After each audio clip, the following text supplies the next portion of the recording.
Hail, Internet! It's Paul. It's Matt, the Dork Lords. We're here talking about Altered Carbon. We're going to talk about 2 episodes at once. 2. We're going to try this. We're nuts! Episode 3, In a Lonely Place. Yes. And episode 4, 4. Force of Evil. It sounds cool. That's good enough. Just like the title's awesome. Okay. Quick wrap up? We'll try to do a quick wrap up here. All right. In broad strokes. Broad strokes. All right.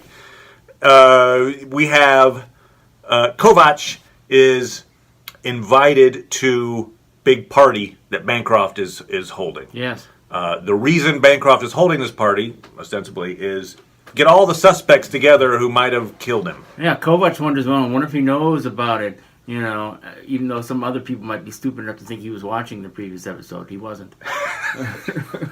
He was not watching the previous episode. So it's this big, huge, elaborate dinner party at rich guy's house, and Kovac is using the opportunity to go around and talk to various suspects. Meanwhile, during the entertainment for the party is these, I don't know if they called it something in particular. It was the death match anyway. The death match. Organic damage. There's a couple who is going to fight to the death. And the winner gets an upgraded sleeve, and the loser gets a downgraded sleeve. And Ortega, the cop, is brought in to make sure that everything's legit and goes by the book, which is weird. By the book, killing each other. Yes. But, you know. Oh, wait, we started. Sorry. By the book. That's right. It was like we can't stop it. I don't know how to push the button that stops the fight. What? You could just say stop. No, that's not possible. So yeah, kind of a Roman gladiator style fight. And then after that party, which doesn't really lead to Kovac, coming up with a good plan. No, he met a few people, but didn't really learn anybody. Like, oh, you seem really guilty. And one little point on that is the party. One of the little themes of the party is bring something unique. Yes. And as it turns out, Kovac is the unique thing that Bancroft brought. What's the other what's the frat version of that? You had to bring the ugliest person or whatever. You're saying the real world analog? Yes, the real world analog. You're like, I was thinking it's a murder mystery party, but okay, But no, you don't generally bring stuff there though. That's true. It's like good point. Or like an ugly Christmas sweater. Yeah. That's a nice version. That's the nice version. I was doing the terrible. You were doing the horrible version. I was doing. Thank you, Paul. Yeah, that's great. No, it shows you there's no good world in all this. There's no. Okay, so after the party, Kovac returns to the sex club, basically, to talk to Alice. Yes. And when she emerges to talk to him, she apologizes, stabs him with a syringe. He blacks out. He kind of half wakes up as he's going into some kind of medical facility. And that was the end of episode 3. Most of episode 4 is dealing with that, being tortured in his mind. So there's the twin of the assassin that killed him, or that he killed off. Maybe episode 1, I think. Yes. Has returned to try to find out information. You were going to tell me why this happened, and of course he doesn't know anything, so he can't even say anything if he wanted to. And the torture believes that he sees the body and he's like, oh, you're this guy that did this to me, and it's just he's in the body, he's somebody else. Right, so he keeps mentioning, you're Ryker. And he's like, I don't know who you're talking about. But apparently Ryker was the entity woman. that I don't know why he thought that particular, which is, I guess, what he told him. That's what he told Alice. So he was trying to continue on that theme of, I'm old woman. That you're not buying it. Okay. So we learn that Ryker, this person Ryker, who I assume is not the Starship number 1 from no, he's not. Star Trek Next Generation. No. Was maybe a love interest or a partner of Ortega's or something? I mean, you probably know more because you've rewatched ahead. No, I have not watched Although, ahead. actually, it's not that clear. Oh, okay.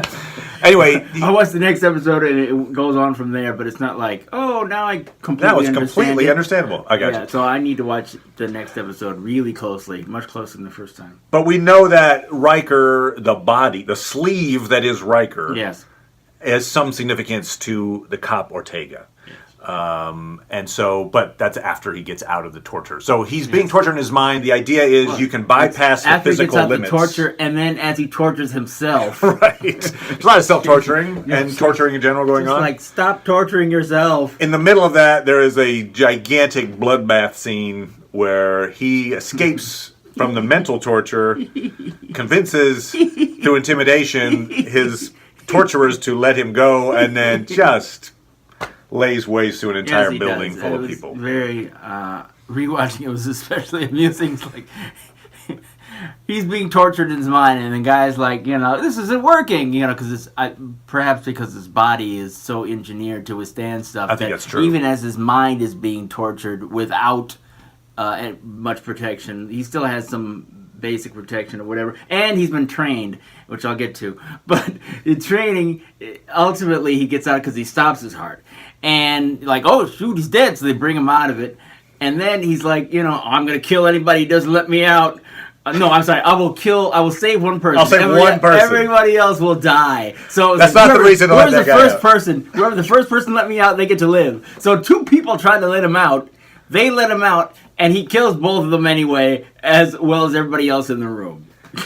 There was no reason to let that guy out. No, there was no reason at all. It was like, sucker! Wow, this guy's really dangerous and capable. Well, I'll just undo that handcuff. Don't kill me, and, even though now you can't kill me. I put myself at your discretion. We were just trying to torture you, perhaps to death. All right, anyway, so, yeah, bloodbath, he gets out. There are, as you say, lots of flashbacks to his training with Falconer back in the day. Yes. 250 years ago, whatever.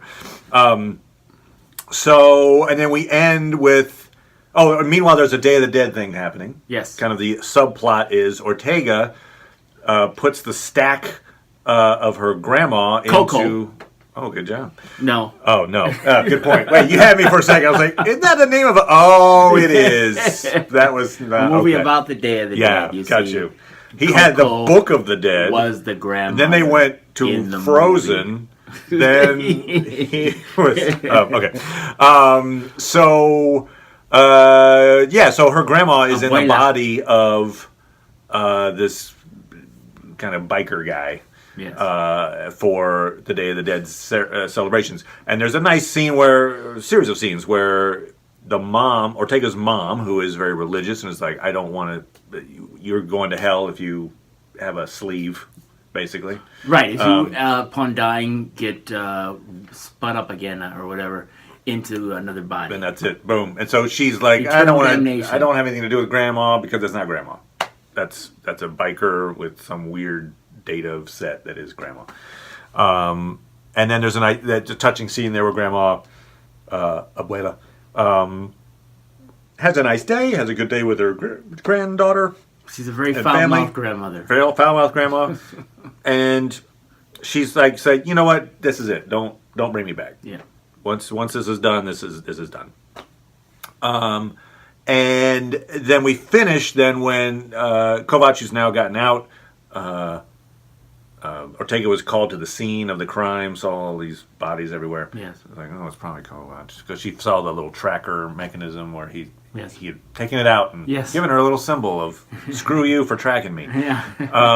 And so Kovac realizes, oh, this body, Ryker, whoever that is, must be important to you.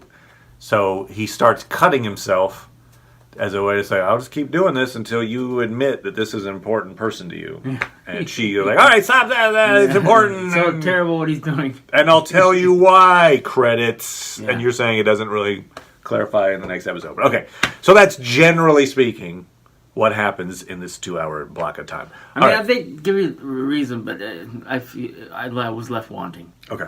So and one thing we also didn't mention was in the previous episode where the hotel comes to the aid. Good point. Of the Elliots. Yeah, okay, and that's actually a really important theme for episode 3. Kovac has a flashback again to his training, and is told it's important to build A sort of support a network. support network of locals, competent locals. And so he's got now Elliot as his backup, kind of. He's his backup. He just didn't do a good job at it. But maybe competence. He was making a backup, not backing him up. Oh, good point. Yeah. And he also did get all the weapons for him. So they went and he had the dealer. That's true. Yeah, all the special dealer contact, crazy weapons, which we can talk about. I had a few oddities about the one with the bullet that comes back into the gun. I'm like, I don't know about the yo-yo bullet or whatever, the Flchette. So there's that, and then also Poe, the AI from the Raven Hotel, is kind of like his from the Spider-Man movie. I'm the guy in the chair. He's the guy in the chair, right? He's virtual and he can do stuff, but he can't go anywhere outside the hotel. And so Poe agrees to attempt to get Lizzie, Elliot's daughter, kind of back into sanity. Yes. She is trapped in the loop of that moment. Her stack is trapped in the moment when she died. And she's been reliving that moment over and over again. And so, in an attempt to kind of get her past that, it's like talk therapy almost. Yeah. He gets her to talk. Yes. She says some kind of somewhat nonsensical things when she's talking. Yes. And has ordered Elliot Vernon not to come into the room. Like, you had to watch from this little crappy monitor. Yeah, a little TV set. This little ancient TV. Yes. And so, anyway, so that is progressing, but we see that the team is being built. And you can maybe put Ortega as part of the team a little bit, maybe. I don't know. Yeah. She's helping out. She's a little adversarial, but she's also helping out. Yes.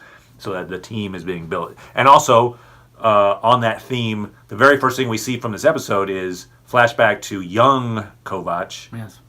He and his sister are hiding in a cabinet watching their dad basically abuse their mom. Yeah. And the line is never face the monsters alone. Yes. Which is what he says at the end of the episode as well, like in modern time. So the never face the monsters alone seems like it's a pretty big theme for the episode, anyway. Yeah, theme for that episode, if not the season, maybe? No? Yeah. I'm looking at you every time I make a theory, but okay. So anyway, all right, so Never Face Monsters Alone. Also, they tell this story about a monster. So it's the Patchwork Man, which in this myth, I guess, that little boy Kovac is talking to his sister about is like, there's this evil mad scientist, kind of Frankenstein kind of thing, where he's like, takes kids, cuts them up, puts them in, creates this patchwork man who then kills his creator and then is constantly looking to go kill other kids to supplement his body, basically. Yeah. So I'm not sure what that is a metaphor for. If that's a metaphor for sleeve technology, kind of, or if it's... I don't know. Anyway, but... the writers thought that was symbolic of something. Feel free to put the symbolic reference in the comments. What do you think the Patchwork Man represents? Yeah, Patchwork Man. Anyway, so yes, having a team important, and he has created a small team. Also, so the bring something unique. I thought that was kind of interesting. What we saw was the one woman has put a stack of a human, like a killer, into a snake. Yes. Which would kind of remind me again of Black Mirror. Yes. Where we had the convicted killer trapped in a moment where they constantly can flip the switch to electrocute him over and over again. This killer is trapped in the body of a snake. She tried putting him back in a body at one point, but he was nuts at that point.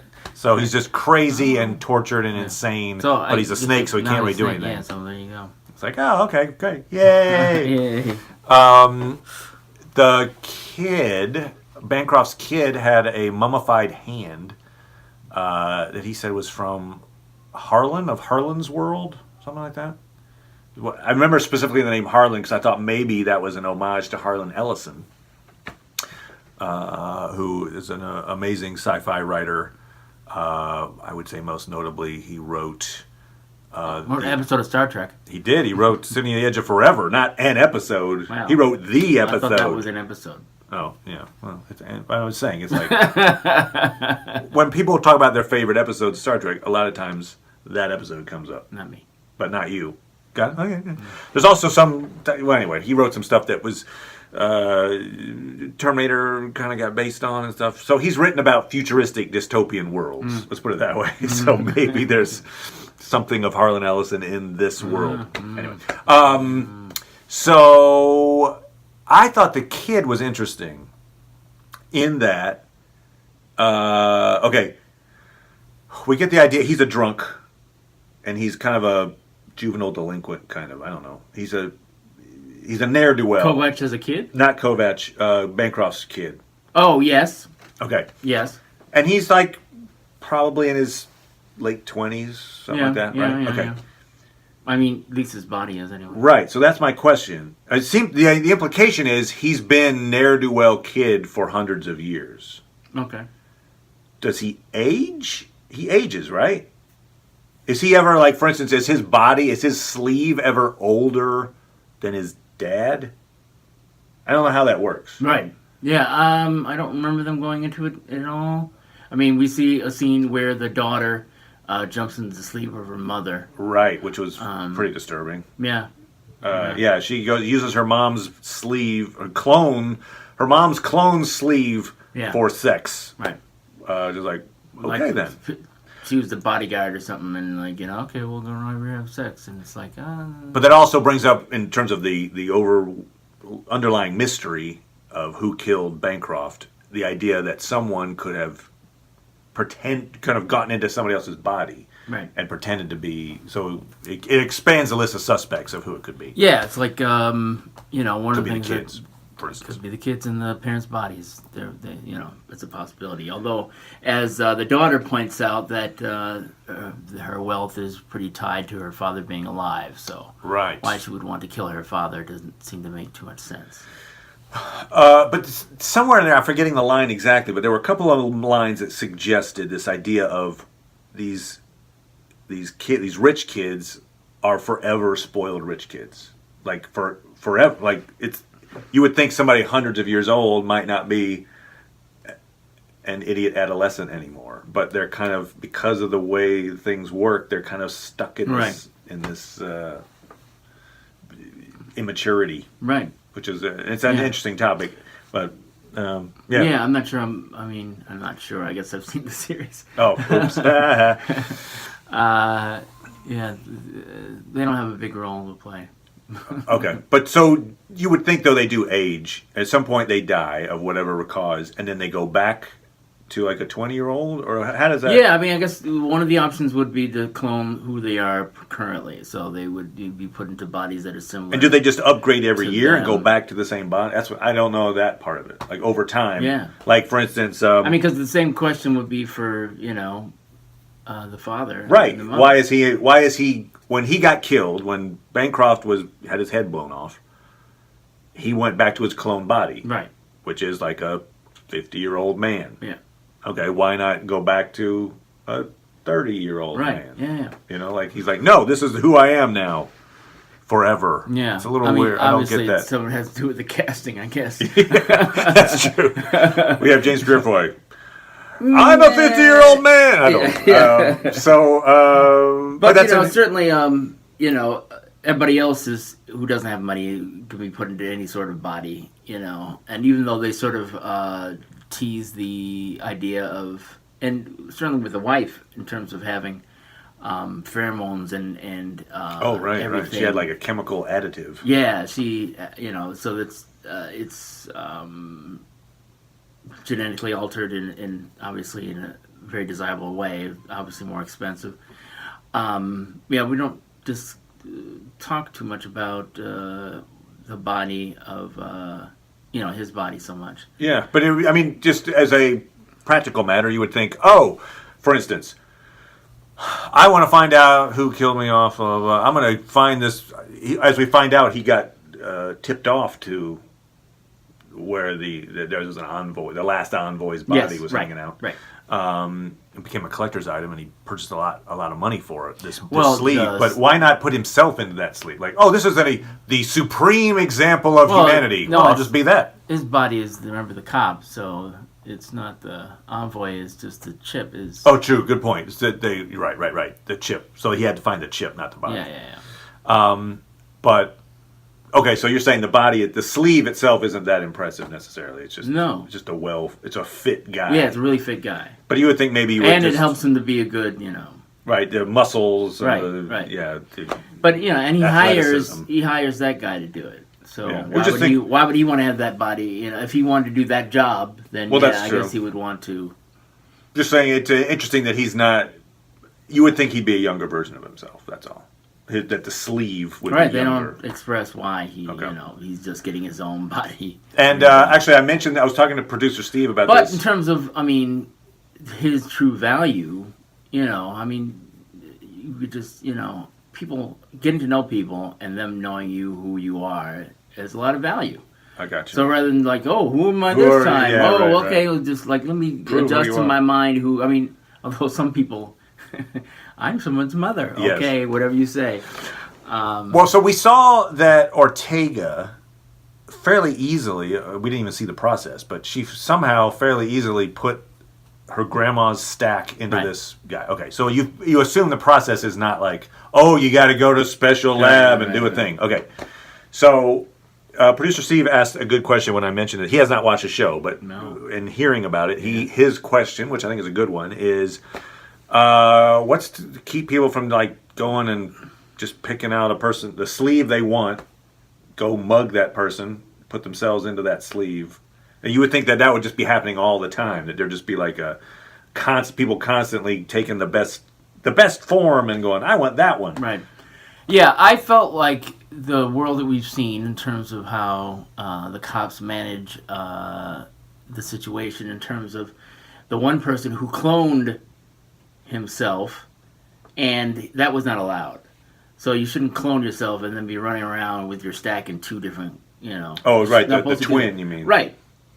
And he was calling him the twin. He was and calling they're him like, we're not calling him that. We're going to kill this guy because you shouldn't exist. Anyway, they didn't have any, sympathy. So it's basically against the law, and the law is well enforced. Yes. All right. So be it. So yeah, if someone was like, wait a minute, this person just got the body. I guess if you didn't have the right stack, you'd be walking around in this person's body and wait a minute, you don't seem right. They're like what you were saying, in terms of the other show that we're talking about, Counterpart, where it's wait a minute, if I knew that somebody could just switch bodies, if they came around and started acting differently. I'm just saying. You're less talkative today. Yeah. You're an imposter. Yeah. You don't shoot him immediately. No follow-up questions. I'm going on a hunch. I'm pretty good with hunches. Okay. I'll just throw out this is a little small thing, but the Flchette Gun, I think is what they called it. So it's the gun where you shoot a bullet, it hits its target, then you have to keep holding the gun up, and then 5 seconds later, the bullet flies back into the barrel of the gun. Okay. I wonder if you can initiate when it happens. What do you mean? It could be up there for hours, and you're set a timer on it? Yeah. Or, look, now I click it to get it to come back. Like a click button thing. I wonder. Okay. Good question. That's a good. So I can see how that might be useful in terms of I'm hiding the evidence. I shot you, but now I'm keeping the bullet and running away with it. Okay. Yeah. But the physics of it are what? I don't understand. First of all, I don't think I want something flying at lethal speed towards my face or even it's supposed to come into this barrel. Okay, first of all, will the gun hold it? Sure, it's supposed to, but structurally speaking, there might be a time when a bullet runs into the thing and goes poof, and kills you that way.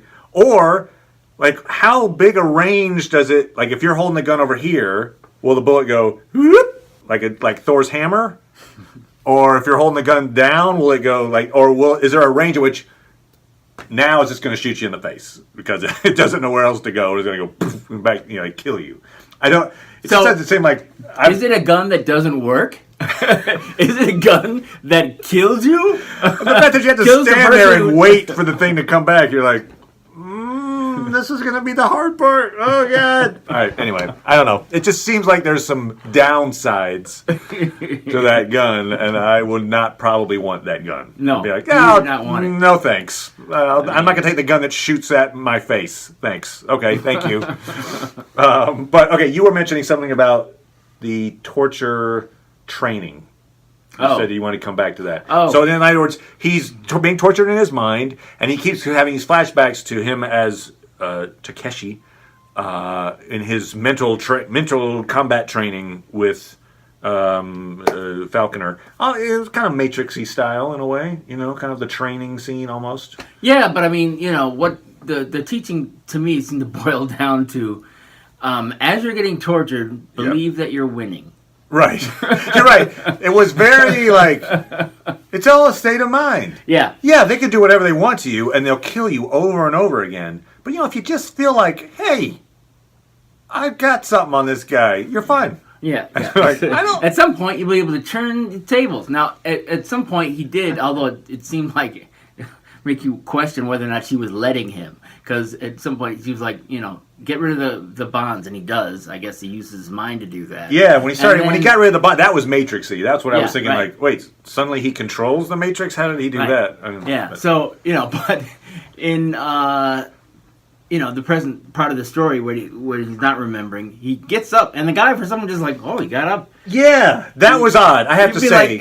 Why don't you just wail on the guy? Why are you just watching him get over it? And then he does something really strange, where it's like, I take out my heart to offer to you. And he's like, what is wrong with you? There was a thought of he was pretending to be crazy. Supposedly that was one of the strategies, is make them think they're winning.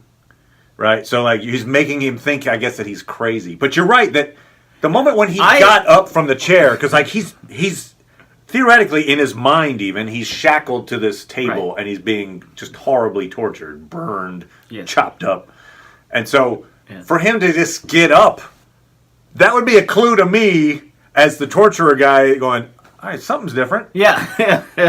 He's not completely I'm at the whim of this place now. Completely foiled. Yeah. I don't know what to do.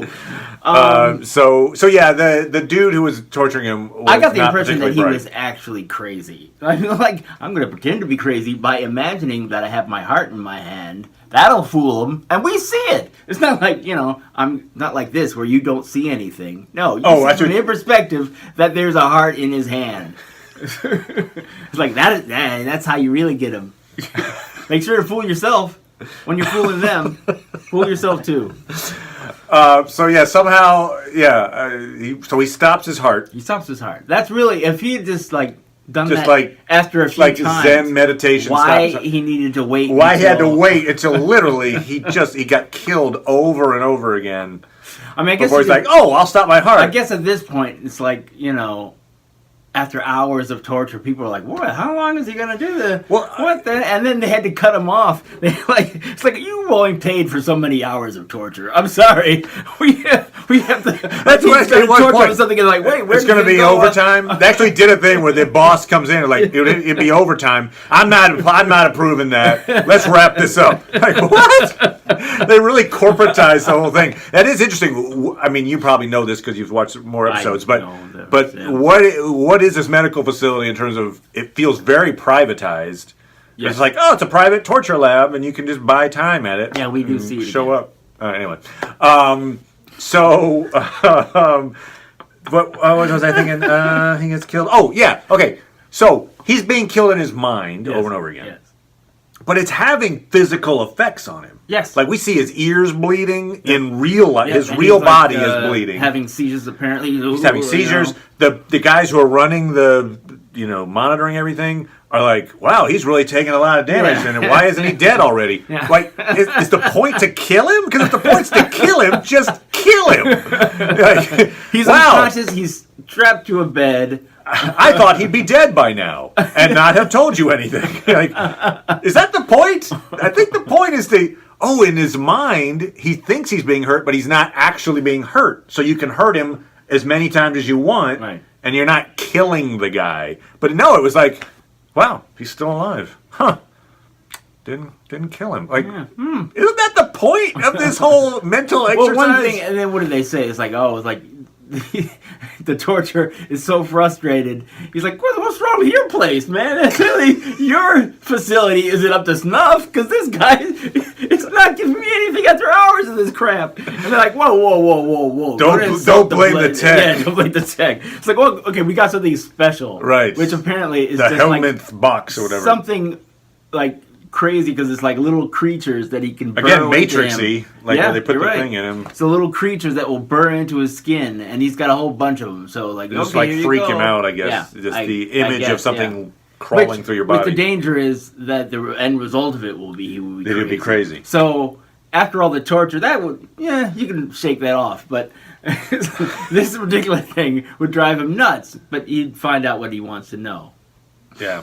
Kind of like Rogue One with the thing that, like, the creature that it might make him crazy. Yes. It might tell him. You can find out if he's real or not. Yeah. I know. Why were they disemboweling the prostitute woman on the table next to him? Yeah, good question. I don't know that we ever find that out. I mean, I feel like we don't ever find that out. It's like, one thing to kill her off and then take her stack out or something, but like they opened her up. Yeah. I'm like, what is like being accomplished? She's dead already. I don't think you can torture her now when she has no internal organs left. Yeah. I don't know. That was just anyway. Maybe it's like they're harvesting her organs. Yeah, or getting rid of. Incriminating. I guess you just burn her though, because certainly her DNA would be in every part of her body. But that was pretty disturbing. Yep, just seeing this disemboweled corpse just the effect of it just seemed to be saying these people are messed up, and you probably won't walk out of here alive. Yeah. So you see that dead woman, and now you should bluff your way out.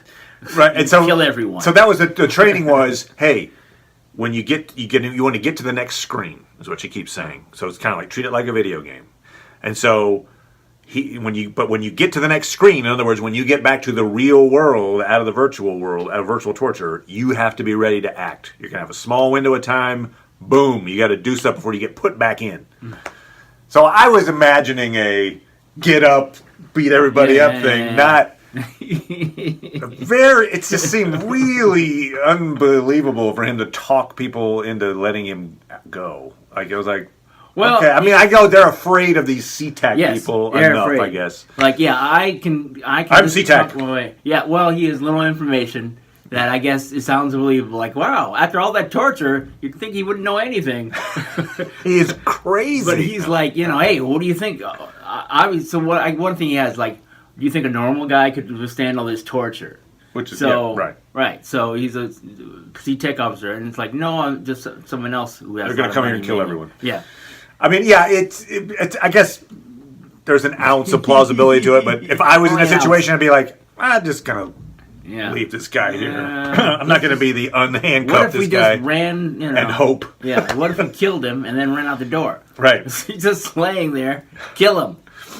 They didn't, and they paid a price. Oh. And it was amusing that part of his Kovach's victory was taking his head.